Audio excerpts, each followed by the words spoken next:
So thank you, and thank all the presenters, and we'll take 5 or 6 minutes for questions and then have quick comments from the panelists. So questions for our presenters. Yolanda.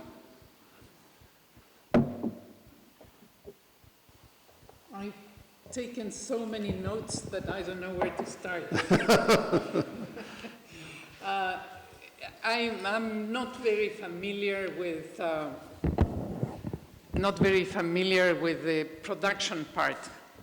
I'm more on the consumer's part, and I would like to stress how important the consumer behavior is. And I would also like to stress how important it is in 2019 the use of communication technology. If we can find an application to measure how much less did I waste today than yesterday, like you measure with your watch how many calories did you burn and how many steps you walked today, how much I contributed to reduce food waste, that would be a way to create an incentive, especially again to the millennial consumer, that I think would be excited to use one more technology, one more application in their daily lives. I probably would be appalled, but the young ones would love it. I also think that mass communication is a tool that we are not using enough. In the last weeks or months, we have been reading about Sesame Street. I think Sesame Street was 50 years old this year. Can we create a Sesame Street of 15 seconds that comes out in every radio, every TV, every announcement that tells us that reducing food loss and waste is a way to show solidarity? I don't think we have to talk about numbers and the waste itself and tons. We have to talk about how do we feel with others, and that is solidarity.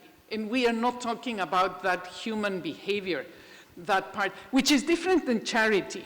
I think that especially the younger generations need that sort of message. But talking about that generation, I think there is a link, a very strong bridge in the intergenerational solidarity.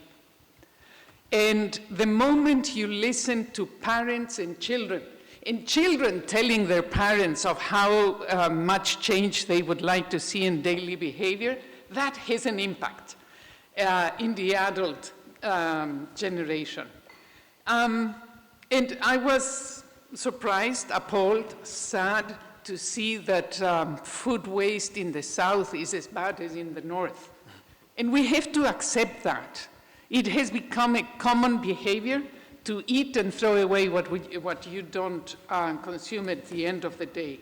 So I don't think we have to be very specific in producing for the North and for the South something different. It is a global issue. We have to accept that as such and move on with creating messages and tools that make people be part of the solution. Okay, good, thank you. Other questions? Yes. Thank you. I worry I've asked too many, but this is for Rai Shroff. I was super excited when you told us that you never introduced technology that increases the cost for the farmer, and I immediately thought of, and it happens perhaps naturally. We think of the farmer as a he, and I was so curious to hear whether you'd done a gender analysis of these costs, and especially around whether you consider time use and labor as cost, because then you've uncovered something that the world ought to know about? Good. Linus. Thank you, colleagues. This is a general question for the group on market-based approaches. We heard earlier on about the uncovering of the hidden middle, and that is quite a very good prospect. Within that, at the same time, we also hear that the majority of the producers, what we call the farmers, are still smallholders who are not able to invest directly. So my question then to the group in terms of market-led, market-based approaches, what do you see, what do you forecast for the future for this majority of farmers on the African continent who are smallholders? Because if you look at the discussion today, especially this particular group, most of the market-based interventions, if you actually look at the real source of the fund and who is driving that, those are developmental. There are people who are trying to help. So when will this hidden middle, who are the business people, come on board to really drive this indigenous sustainable investment and development? Because if the donors and helpers run out of money tomorrow or change the agenda, what will happen to these smallholder farmers? So my question is, how do you forecast the future? Who will be investing in the next 15, 20 years? When will these farmers become investors? Because that's what will sustain the investment. If they're not going to be able to do it, in the long term, who will do it? I think this is very important for us to look at sustainable market solutions. Thank you. Last question. Yes, this is a question for someone that I don't remember who he or she was, but someone said, one of the panelists, that to have success in this reduction, this has to be consumer-led, no? Consumer has to be there. And I think it's easier to explain consumers about waste, but it's very difficult to explain about losses, what happens on the field, on the storage. How can we communicate that to explain that it's the same thing, and we need to enhance technologies in waste and in losses in both places. So consumers are familiar for waste, but not what happens on the field. How can we do that? I don't remember who was. Okay. And I was getting tapped on the shoulder here, so Roy gets to have the last question. It's actually a question for Mr. Schroff, or Dr. Schroff, I'm not sure. You know, you have to look across an incredible portfolio of potential investments, and we've heard both things like rice, which we've known is, you know, we've had $2.5 billion coming into Nigeria, and we've known that for 20 plus years, and we haven't made much traction against that. And then there's all these new exciting technologies that we've just heard about. Across your portfolio, where does food loss and food waste, how does that compare to the other types of investments you're looking at, and how quickly is that changing? Okay, we'll follow the tradition of going in reverse order. So, Professor Bernardo? Well, I think most of the question is not for me, but the problem, I think, has many aspects. Not only the consumer, not only the producer, the intermediate. The problem is even the supermarket problem, because I hear recently that if the supermarket order 1 ton of orange, they don't give it back. They have to sell. So they don't have a kind of optimized online stuff, not the big chains. So it's a problem there too, because some of the waste, you know, is there, as we saw in at least in my table. So I think the problem involves many aspects. But I agree that we have to convince everybody that waste is not a good business for anybody. Even though nobody answered the question that if we solve this problem, what's the impact for them? are they going to pay less? What's the, right? I mean, as somebody said in the morning, everything is money. You have to show that this affects their pockets. So they're going to start to pay attention. Of course, there are like a few % of kids that are very, very generous, but most of them care about their money they spend. You know, they have a budget, they work, they want to buy the food. So I think more than, is a many-front problem, but everything comes to money. We have to see the impact of reducing all this in the final availability and cost of food. Kevin? Maybe I can wrap all these up, the questions up in one answer. Craig Hansen and I were having a conversation of, was there some technology thing, some magic bullet technology that we could offer as a solution here? And it's funny, so I talked to all of our companies that sell equipment, and they uniformly came back to me and they said, no, they think education and training is the answer. In terms of the biggest impact you're going to have in terms of dealing with this issue, whether it's food loss or food waste. And so that was their immediate response in terms of what was necessary, particularly dealing with I'll say, in the developing countries, but as I said in my earlier presentation, it's not to suggest that there isn't room for improvement in the developed countries as well. Yolanda, your point regarding communications, I will tell you that the most, experts said the most successful part of recycling becoming a global success, recycling campaign, was gaining the attention of children who embarrass their parents into recycling. And I think on food waste, it's the same type of issue, and whether it's Sesame Street or what. So much of this comes back to communication, education, and training. The technology will come as the markets develop. We still need to figure out the linkage of the new economy, the IT end, with the regular old technologies, the best ways of doing that. But communication, education, and training is going to be the quickest return on investment in order to minimize the losses that start at the farm level. Now, they'll still require investment by somebody. Somebody asked about the cost, and what's the cost? And that's why you need some focal point of whether you need co-ops at the beginning to start that process at the local level as you work your way up into the chain and into the commercial chain.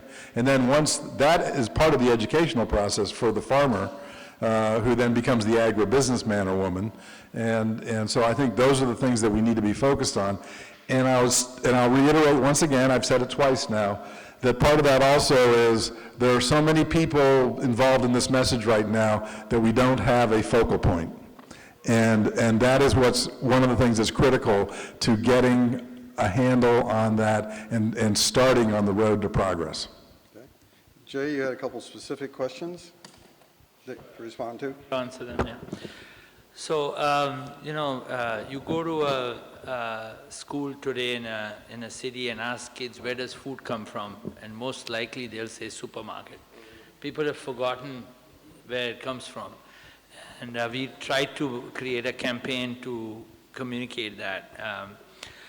When there was a couple of questions about how do you measure, when farmers are connected to value chains, so if you look at a groundnut farmer in India or a cotton farmer in India or a wheat farmer, where he knows that he has a buyer for his output, they're measuring value. They're measuring how their cost per acre comes down. India's been through a very big challenge. The government's created a few interventions where they've created a minimum wage, and everybody in India gets a minimum 90 days of salary. So it's created some kind of cost increase for farmers. Farm labor used to be $1 a day. Today, some farmers can't even hire people for $10 a day. Now, technology intervention hasn't come in. They have no John Deere designing machines for them to operate on a 5-acre farm. Nobody is doing that. So about 5-6 years ago, we said, let us try to innovate around that. And we've designed machines which can efficiently work on the farms. We do not expect the farmers to buy the machines. And when we've been able to do that across the board through our experience working with almost by today we would have worked on about 10 million acres, and we are scaling up that much faster, and we want to introduce that in Africa also. Because labor is not available, there was some discussion about that. But we are measuring about 30% cost less reduction in consumption and manual labor, just his cost, and we're talking about 20% yield increase. And we are quite comfortable. Most farmers get better than that. So we are able to measure. I think you were asking about measuring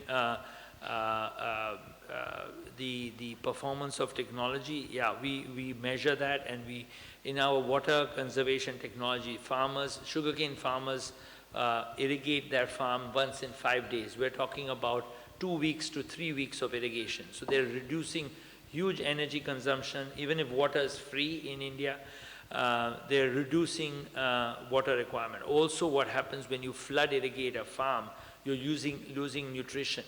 And it sort of flows into the groundwater, which is actually one of the bigger environmental problems facing the food system.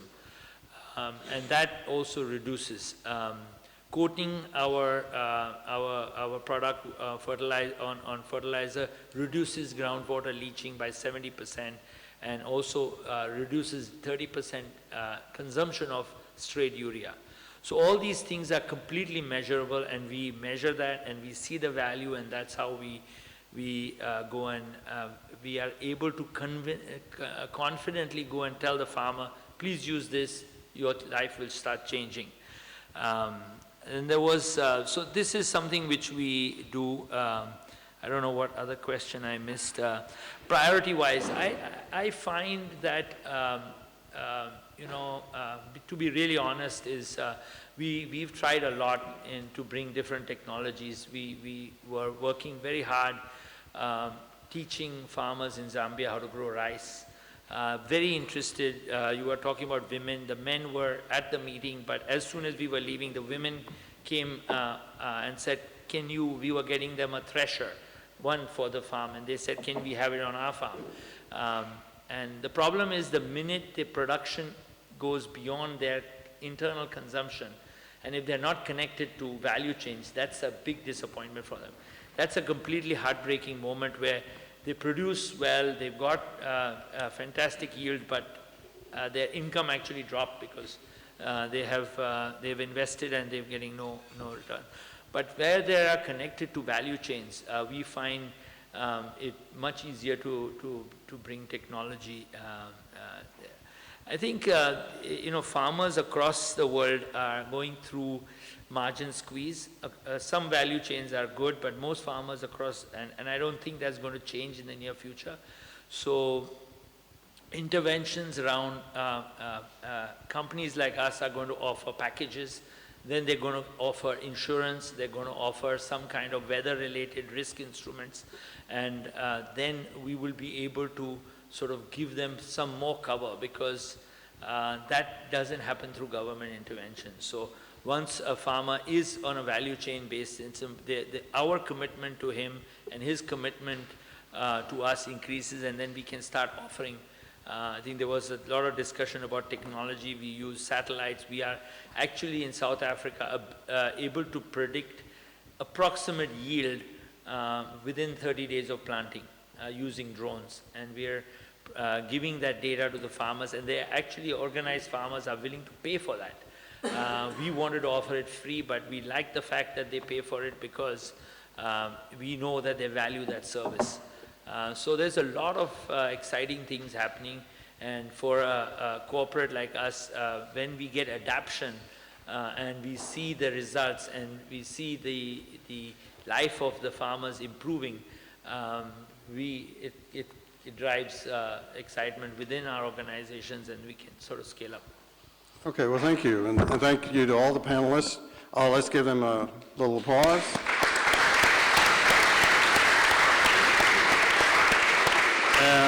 And now I understand that the statement is about to be revealed. Thank you. Thank you, Steve, for chairing this, I think, very interesting session. I would like to look forward to tomorrow, preview tomorrow, and alert you to the fact that we have 2 sessions in the morning, one on addressing the religious and moral issues, which were sort of an undercurrent today already, but will be focused on tomorrow, and one on initiatives for joint action between civil society and corporations. And then we have a concluding cross-cutting session on what next, including the statement. I will hand out a 3.5-page statement in a moment, which 10 people who are in the room here have worked on and have commented on before, but which means there are 30 people in the room who have not worked on it, and we want to make you work and comment on it. Please, technically speaking, scribble on the page, write your name on top. Nothing is anonymous here. And hand it back to me sometime tomorrow, or if you are fast, this evening. Don't enter your company or your NGO, but make issue-related statements. The structure of the statement is by actors, because we want to be action-oriented, and by joint action. As I said earlier, focus on that most important section. And infiltrate it with new ideas, additional ideas. So that, I think, is extremely important for this statement to get collective wisdom. And nobody is forced to sort of formally sign off on it. This is an awkward process. We don't do this. We don't hammer out statements in an academy. We respect diversity of knowledge. There can be conflicting issues in it. So that, I think, is our way of thinking about statements. Let me add one other point about a follow-up to this workshop. I don't want to do this at the end of the meeting. It would be helpful if we do a publication out of this, a publication which would serve a broad audience. Those of you who are willing to join in such a publication, speakers and people who have not spoken but have something to say with 5-page sections, we will write to you. You don't need to raise your hand now. We will write to all of you and ask you with sufficient lead time to write down your contribution. If you don't have the time, we will not harass you. But I think it would make a tremendous contribution. Each and every one of you has made significant statements. The Academy does not publish PowerPoints. But we like to put the session which we have just listened to and tomorrow on our YouTube channel. Thousands of people love to listen in and visit our YouTube channel of the Pontifical Academy, so that verbal communication will be out there, but the written communication, printed and accessible in the web, would be an added value. And of course, the statement will also be published internationally in different languages and channeled to the Holy Father through Bishop Monsignor Sanchez Serrando. Let me connect a few dots. Yolanda, you brought up modern communication and targeting children, which I very much appreciate. 3 years ago, we had a session here in this room on child education for sustainable development. And we had invited about 20 teenagers, 12 to 16 years old, who contributed fabulously to this topic. There's a publication available on that. You mentioned Sesame Street. Maybe our anti-hero is Oscar the Grouch. Those of you who have grown up with Sesame Street or have children who forced you to watch it with them like me, this Oscar the Grouch, for those of you who don't remember, lives in a trash can and sings this song, "I Love Trash." I think he can be our anti-hero or hero. Maybe we can reconnect to these types of characters in art and not only push our message through science and through business and NGOs and religious communities. I think we need to reconnect to education. We also had last year a session with GAIN, the Global Alliance for Improved Nutrition.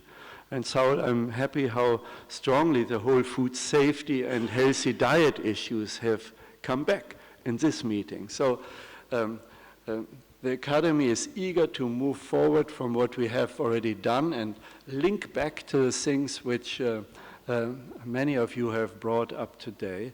And I'm sure we will have tomorrow another exciting session. Enjoy the evening, have good conversations over dinner, and thank you for your engagement and support. Thanks a lot.